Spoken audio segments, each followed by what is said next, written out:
Qué bueno que siguen con nosotros en el repaso y en esta ocasión nos sentimos muy honrados de estar acompañados de una eminencia del periodismo dominicano y una voz autorizada para analizar los cambios que ha tenido el periodismo en los últimos años.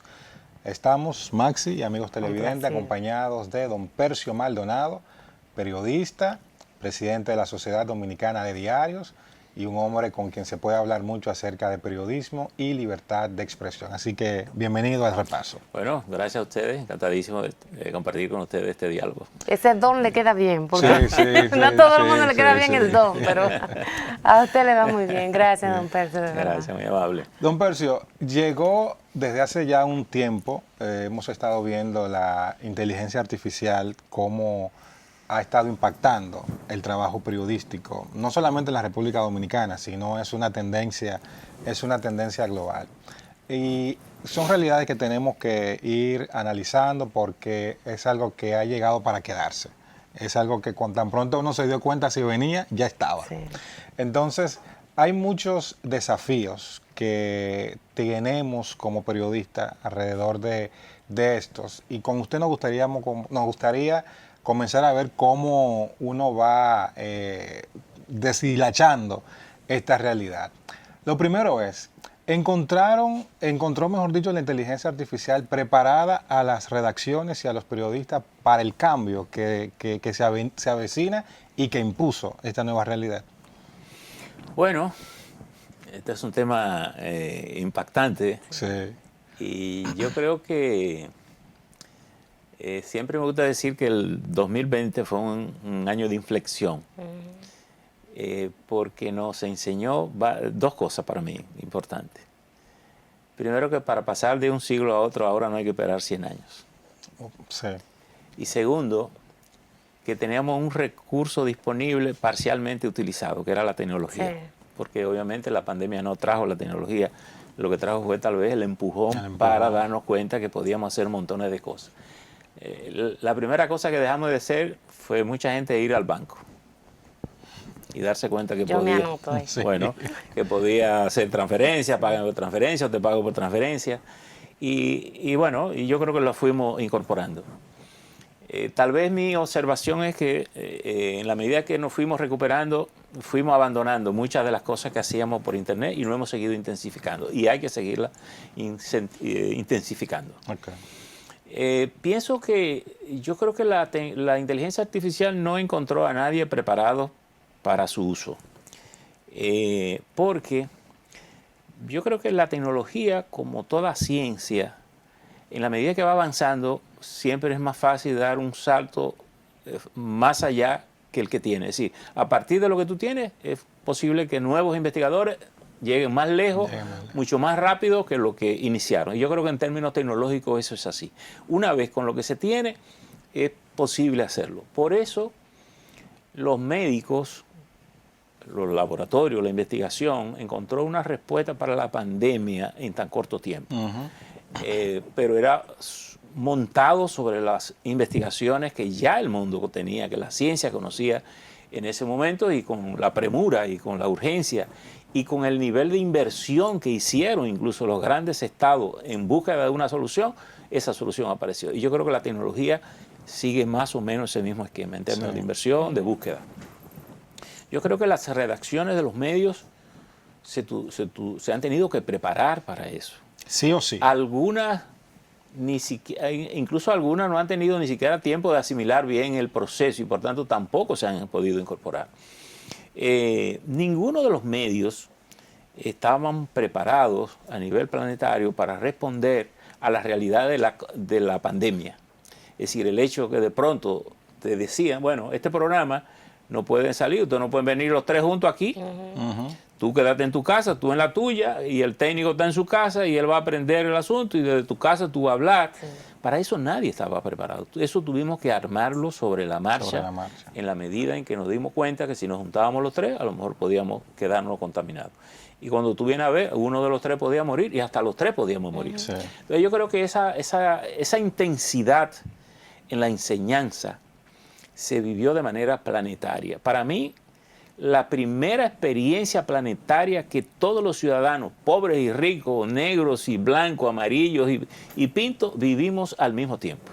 Importante de ello, porque eso nos ayudó a ver algo que lo teníamos y no lo veíamos. Entonces, eso de una u otra forma también nos elevó como país. Así es. Bueno, yo creo que elevó al mundo al conocimiento intenso de muchas realidades y a darnos cuenta de realidades planetarias que tal vez ignorábamos antes. Yo digo, se moría un rico en Europa, Estados Unidos, y se moría un pobre en Pedernales, y se murieron de lo mismo. Sí. Eso no equiparba a todos. Y el dinero de allá no servía porque tampoco servía para curarte, porque no había una cura. Por tanto, yo creo que esos aprendizajes lo hicimos. Ahora, yo creo que la inteligencia artificial, y la pregunta viene referida a las redacciones. Pero la inteligencia artificial está impactando transversalmente todas las actividades humanas y productivas y del conocimiento. Y creo que son recursos que hay que entenderlo bien para saber usarlo. Porque si tú no entiendes bien qué es lo que te aporta la inteligencia artificial, posiblemente tampoco sabes para qué la tiene, para qué la va a tener. Y es un peligro. En días pasados veíamos incluso como en algunos medios salía una información y abajo se coló que era de ChatGPT. Entonces, muchas veces, hoy día pensamos poco, no todos obviamente, pero hay muchas personas que están utilizando la inteligencia artificial hasta para crearte una nota de prensa o crearte un discurso. No estamos yendo a la lectura, sino que nos estamos centrando mucho también en el tema de inteligencia artificial. ¿Dónde están los retos ahí que tenemos? No, yo creo que la inteligencia artificial, y ya es referida a los periódicos, por ejemplo, o a los medios en sentido general, tiene que entenderse como una herramienta que nos ayuda a hacer mejor lo que hacemos, a rendir más lo que hacemos. Pero tú no puedes simplemente dejarle a la inteligencia artificial que te descansar en ella. Porque quiero decir lo siguiente, mucha gente se entretiene con un algoritmo y dice, yo le ordené una rueda de prensa, una nota y me la hizo muy bien.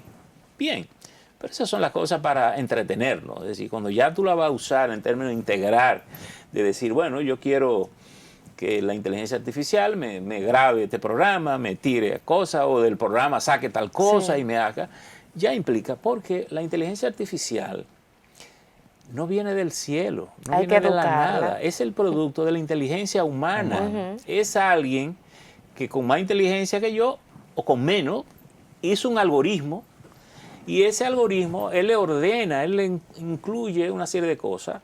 Es matemática, porque la tecnología es matemática. Por eso es muy importante que los países tienen que preparar su capital humano en matemática, en lógica, porque si tú no la entiendes, tampoco entiendes la tecnología.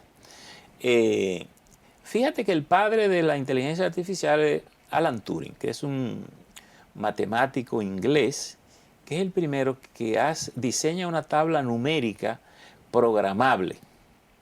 Y lo hizo con la intención de detectar los mensajes del ejército alemán para saber cuándo podían atacar a Londres en la Segunda Guerra Mundial. Y incluso hay hasta una famosa película que hay, aquella máquina 24/7 tirando cosas allí, que finalmente él no lo pudo descifrar. Y el Reino Unido logró detectarlo porque intervino un barco alemán y en el barco se quedó una máquina de escribir de esas normales y entonces detectaron que en las teclas los alemanes tenían las siglas. Por ejemplo, cuando yo le daba la A significaba una cosa. Tú que eras militar, cuando yo te ponía la A, tú lo que me estabas diciendo, dispara, ataquen, o yo te decía, o no ataquen. Es decir, lo que te quiero decir que en esa búsqueda es que aparece la tecnología, aparece la computadora, aparece y obviamente ha aparecido todo lo que ha venido al paso. A veces ni siquiera cuenta nos damos, porque por ejemplo cuando tú pones el Waze, cuando tú dices yo tengo un GPS, mi carro me lo perdieron, yo sé quién lo tiene, lo tiene allí. Todo eso estábamos hablando de tecnología, estamos hablando. Se interiorizó sin darnos cuenta. Para el uso. Ahora, la gente está más sorprendida porque de pronto encuentra una cosa que es más fantástica que eso. Es decir, de pronto yo le pido una cosa y él me da todos los datos. Sí, pero ¿de qué se alimenta la inteligencia artificial? De una base de datos o de múltiples bases de datos de lo que tú produces, de lo que tú produces, de lo que yo produzco. Y fíjate, hay una... En ese debate que tenemos los medios con las plataformas, y entiéndase, las plataformas son Google, todas Table, las herramientas. Todo. porque aquí a veces hay la confusión. Si yo tengo un programa en YouTube, yo creo que soy una plataforma. Yo no soy plataforma, yo soy usuario de la plataforma. Usuario de una Por ejemplo, plataforma. este programa, que seguro ustedes lo tienen conectado Sí, claro. a YouTube, ustedes no son plataforma, ustedes son usuarios de la Usuarios. plataforma y corren con esa plataforma. Bueno, pero esto que estamos haciendo aquí se queda en esas plataformas. Y cuando alguien pregunta a GPT o a un algoritmo cualquiera, él busca de todo lo que hay. Es posible que de lo que nosotros estemos hablando aquí, Sí. él saca algo que le han preguntado y él lo incluye, porque él está diseñado para eso.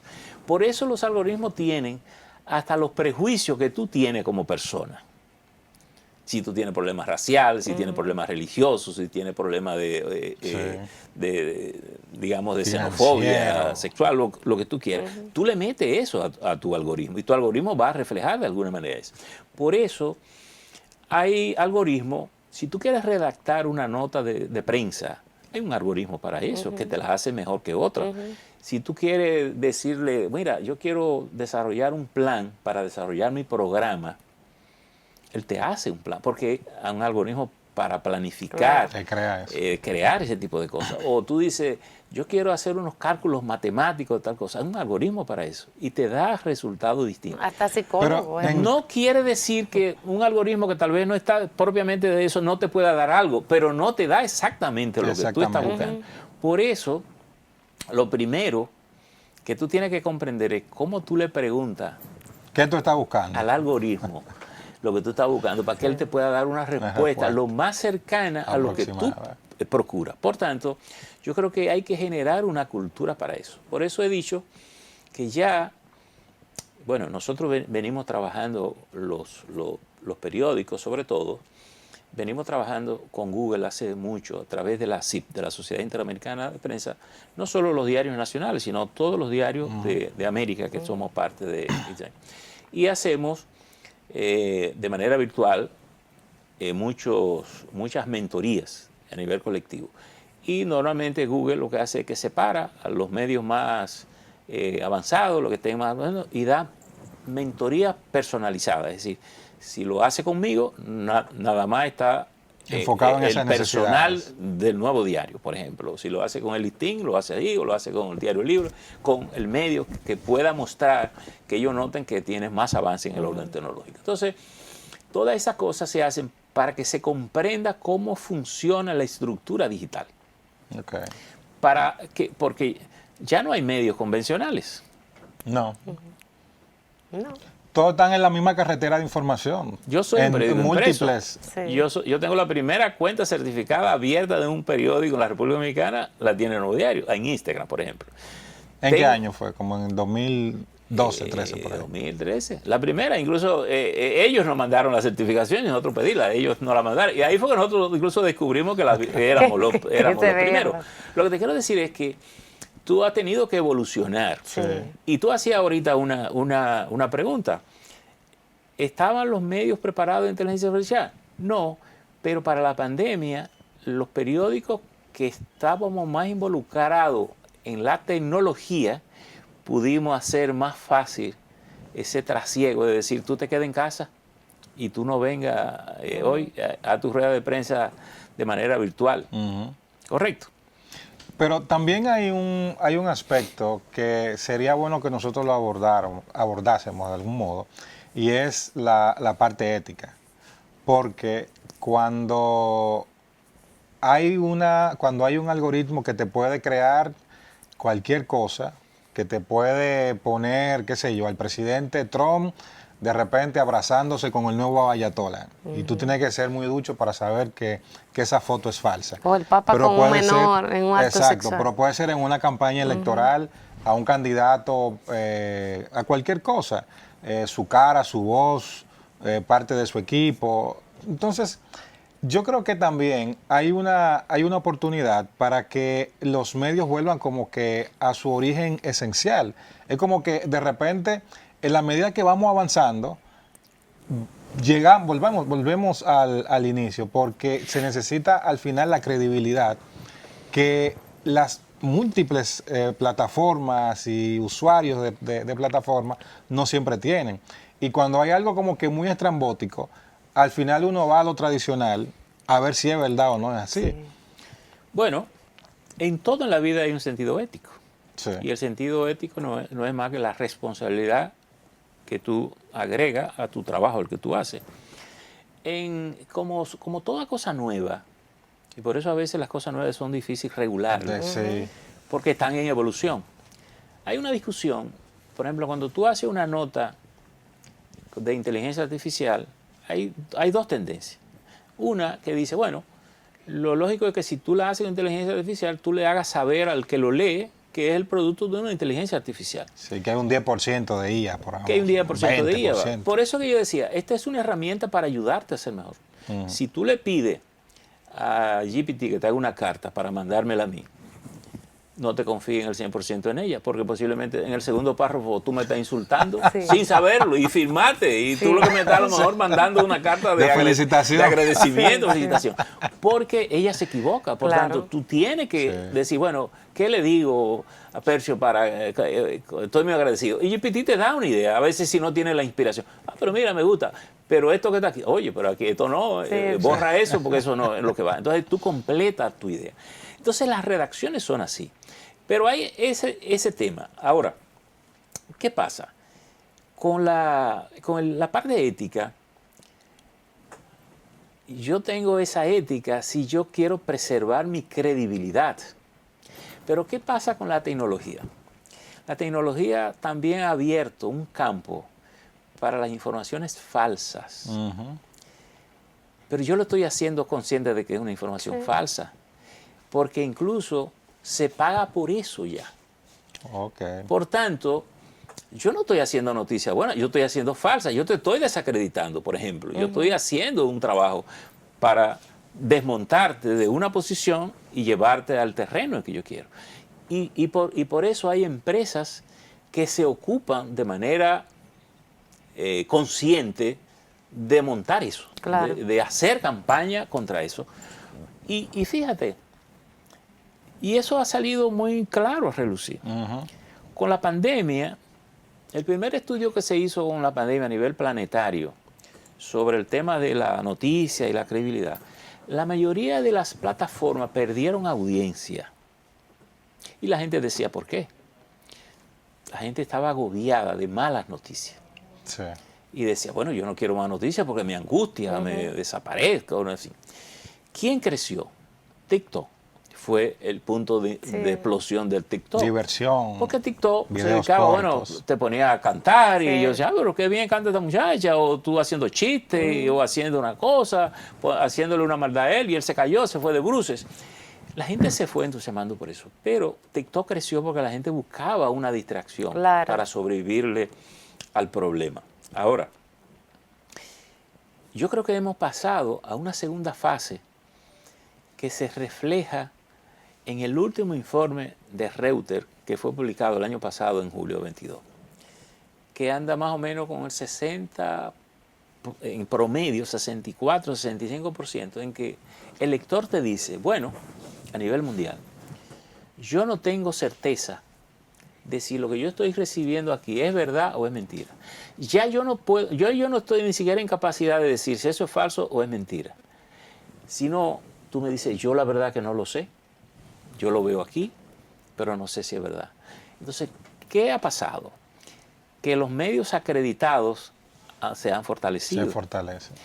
Si yo tengo confianza en ti como figura, y cuando digo medio no tiene que ser ni periódico, ni televisión, No, sí. pues es una Claro. figura Una de la figura. televisión Claro. acreditada. Tú estás acreditada, tú estás acreditado, yo te veo, confío. Bueno, si tengo dudas y tengo el contacto con alguno de ustedes dos, te mando, ¿es verdad que esto es esta cosa? Tú me dices, no, eso es falso, eso es mentira. Y yo me salvo.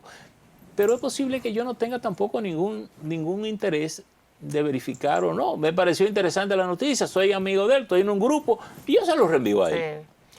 A lo mejor sin ningún propósito de hacer daño. Mira lo que están diciendo de fulano. Y él se lo manda, porque además el WhatsApp es un mecanismo de reproducción secreto, Pero efectivísimo. demasiado efectivo. Yo no sé con cuántos grupos tú estás. Uf, yo tengo como 35 pero tú grupos en mi tampoco sabes teléfono. con quién yo estoy. No. Ni ninguno de los dos sabemos con ¿Y cuánto quiénes él está. están en ¿Y esos quiénes grupos? están? Ni esos cuánto grupos. están. Entonces, lo que te quiero decir es que esas son multiplicaciones que a veces no resulta tan fácil rastrearla para el ciudadano común. Ahora, ¿qué pasa? Ahora no es solo un tema de noticias falsas, sino de confusión, de tú no saber si es verdad o mentira. Sí, es O verdad, media mentira. verdad. Con la inteligencia artificial lo que se calcula es que las noticias falsas se han duplicado. Y es verdad. Hay cosas que tú a lo mejor la puedes detectar.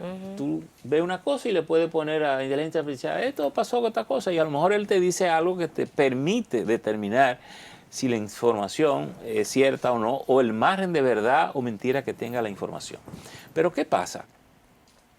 Hoy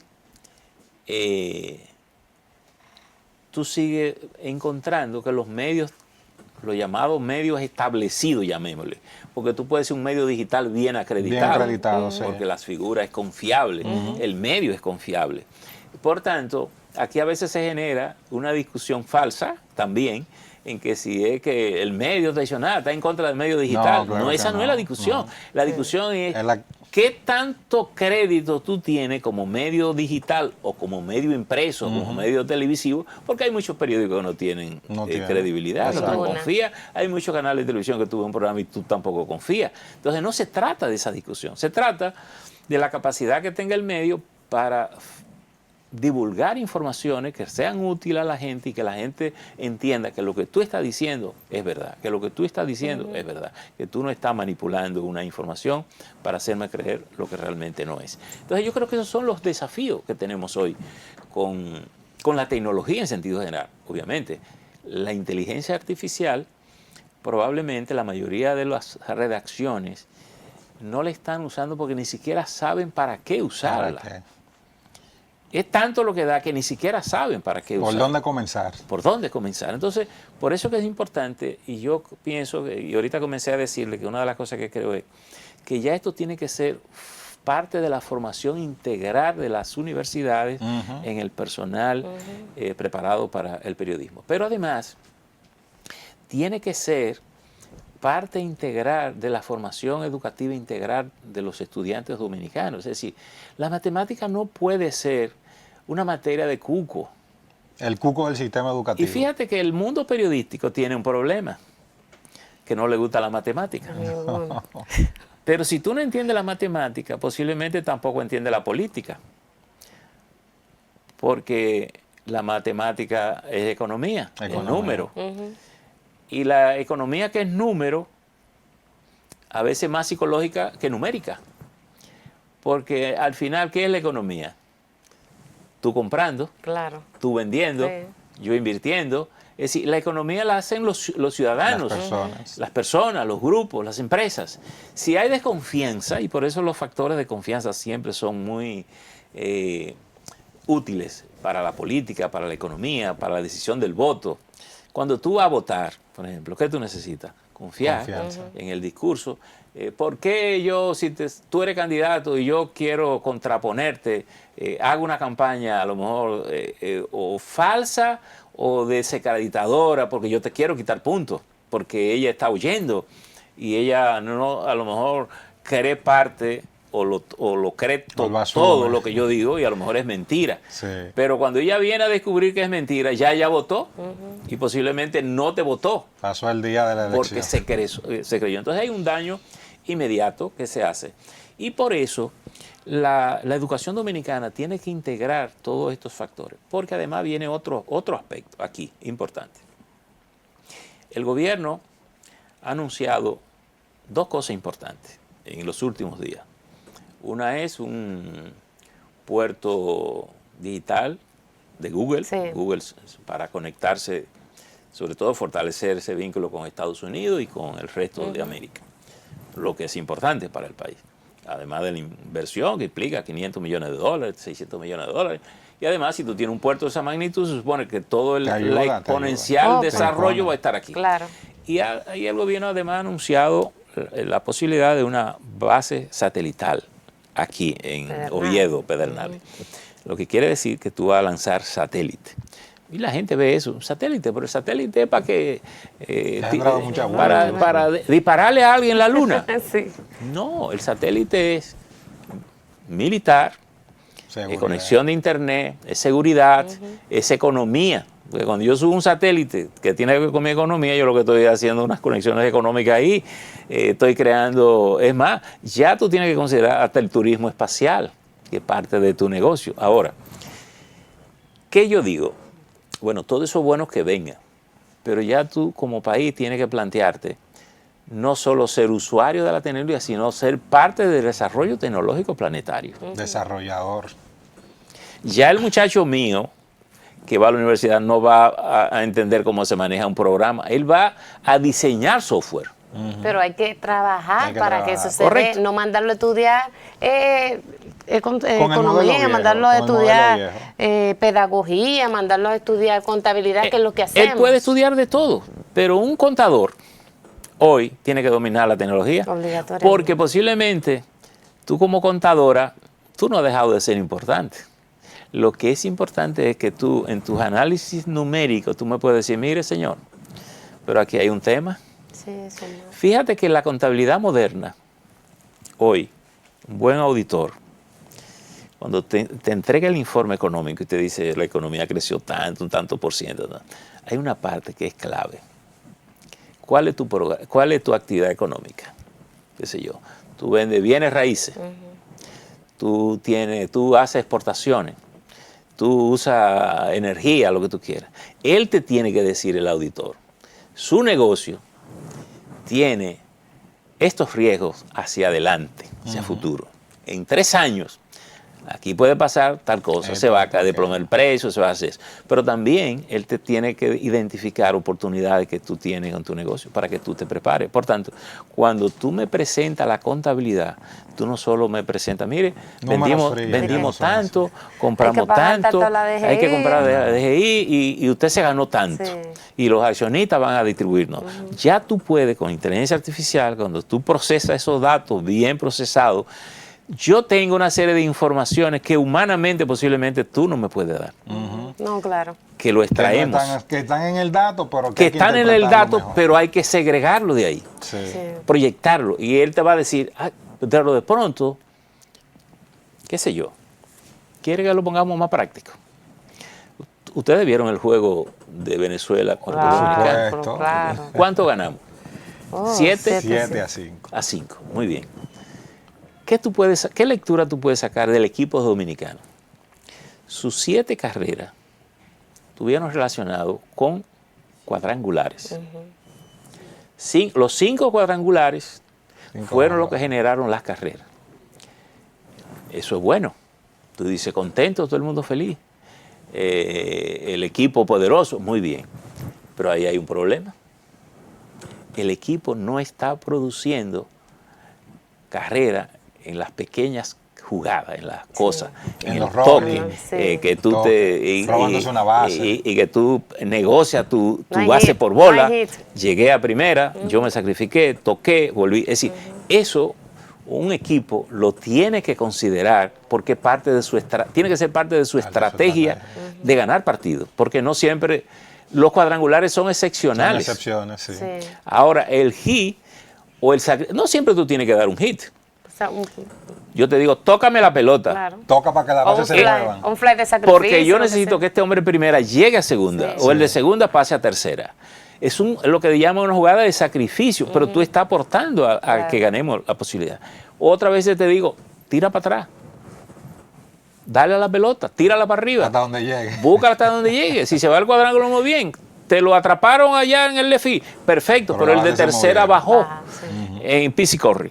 O el de segunda pasó a tercera. Es decir, las economías son así. Tú tienes que extraer una serie de información que te da hoy la tecnología para tú meterla en analítica, y sacar data que te está diciendo tus ventas, por ejemplo, están proviniendo en tanto por ciento de esta fuente. Así es. Don Percio, ya casi se nos termina el tiempo, lamentablemente, Sí, porque es muy interesante escucharle. Cambiando de tema, República Dominicana sale muy bien posicionado en el índice de libertad de expresión. Usted, con la experiencia que tiene, ¿cuáles desafíos le presenta esto a la sociedad dominicana? Sobre todo cuando en el sistema judicial se conocen casos de personas que han abusado del derecho que tienen a expresarse y han hecho acusaciones que han dado mucho que desear. ¿Deben restringirse un poquito?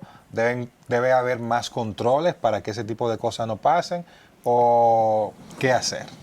Mira, yo creo que la República Dominicana ha venido consolidando un ambiente de apertura democrática que incluye la libertad de expresión. Yo creo que eso todos lo tenemos que celebrar.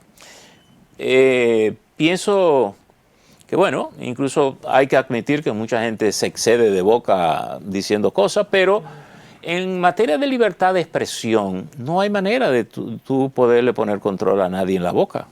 Eso, porque si te quiero poner control en la boca, tengo que hacer una censura de lo que tú puedes estar diciendo.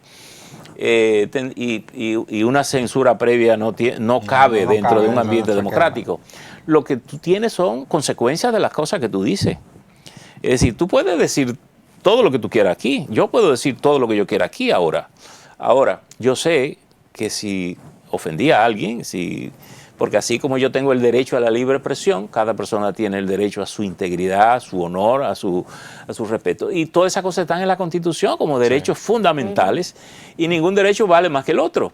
Ahora, el derecho a la libre expresión, pudiéramos decir que es el derecho base en una democracia, como para decir, bueno, si tú no tienes derecho a expresarte, yo no sé ni siquiera lo que te duele. Ni yo sé a lo mejor una historia porque tú le hiciste en una buena novela, tú tienes la libertad de hacerlo. Ahora, tú tienes que saber que si yo me siento ofendido, yo tengo la posibilidad de ir contra ti en una demanda o daños y perjuicios. Ahora, aquí hay un déficit que no tiene que ver con la libertad de expresión, tiene que ver con los poderes públicos.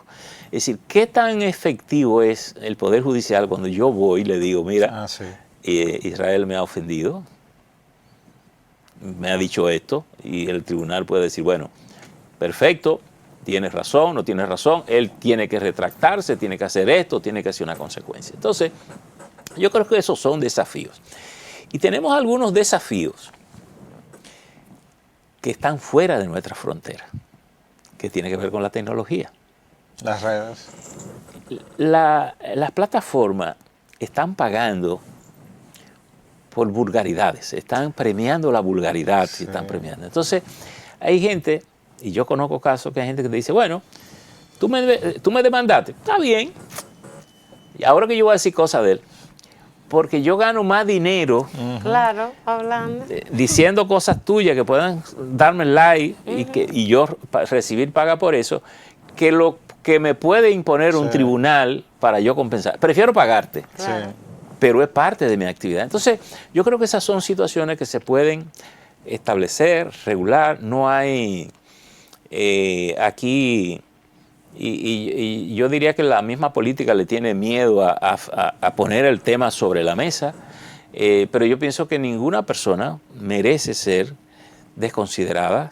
Así es. Aquí, por ejemplo, hay que admitir, hay gente que si no te rastrea el piso contigo y tu familia, siente que su verdad no llega. Sí. Entonces, Siente que no comunica. esas son cosas que se tienen que enfrentar, que no se puede pagar por eso. Todo el mundo sabe que aquí también hay gente que paga para silenciar gente, para callar. Y yo digo, y el que hace eso por primera vez queda atrapado para el resto de los días. No, ya, es decir, claro. y yo pienso que esos son los desafíos que tenemos que enfrentar, dando respuesta a unas realidades planetarias que son irreversibles. Porque ¿cómo acallamos las redes sociales? No, ya es imposible. Imposible. Sería absurdo intentarlo. No, sería imposible intentarlo. Ahora, yo pienso, y este es un planteamiento más global, que las naciones grandes, porque son las naciones grandes las dueñas de las plataformas, la mayoría están en Estados Unidos, La China es China, en fin, ahí es donde están básicamente metidas. Yo creo que tiene que haber un compromiso, y aquí volvemos a algo que tú preguntabas ahorita sobre el tema ético. ¿Hasta dónde es ético que yo te pague porque tú despotriques contra alguien de una manera desconsiderada? Es decir, no tiene sentido como que sea parte del negocio, ¿correcto? No debería ser Entonces, negocio. Yo pienso que a nivel planetario debería haber una serie de normalizaciones en que las naciones que sean sede de estas plataformas tengan la necesidad de establecer ciertos controles. Por ejemplo, no es posible que yo abra una cuenta con unas figuras identificables para que yo no sepa desde dónde me están insultando. Es decir, se supone que toda apertura debe estar bajo tu nombre, claro, el tuyo y el mío también. Claro. Yo no ocultarme en una cuenta, claro, casi como un acto de cobardía. Eso la pongo no ahí y nadie sabe. Que obviamente una computadora es como un ser humano, tiene un ADN, pero yo no tengo los mecanismos, a lo mejor como ciudadano, si el Estado no se me involucra conmigo para yo detectar que este muñequito que se ve aquí, la cuenta es tuya, de tu computadora, y que tú puedas pagar. Por eso no importa en el planeta y el lugar que tú estés, porque también tú puedes tener esa cuenta fuera. Claro. Las granjas se tienen fuera regularmente. La granja la tiene fuera. Don Percio, lamentablemente se nos termina el tiempo. Ojalá podamos tener la otra oportunidad en alguna otra ocasión de su compañía. Hemos repasado, así como se llama el programa, temas vitales, temas importantes para la comunicación, para el periodismo, para nuestra formación, y son temas que uno a veces los asume, pero tiene que tratarlo con la seriedad que conlleva. Sí, así que bueno, agradecemos muchísimo. Mi agradecimiento por la invitación, exhortarlo a que sigan. Esto apenas comienza y por tanto traten todos estos temas. Yo creo que estamos desafiados a incorporar la tecnología en nuestra dinámica de comunicación. Perfecto. Muchísimas gracias, y ustedes no se muevan, que todavía queda más del repaso.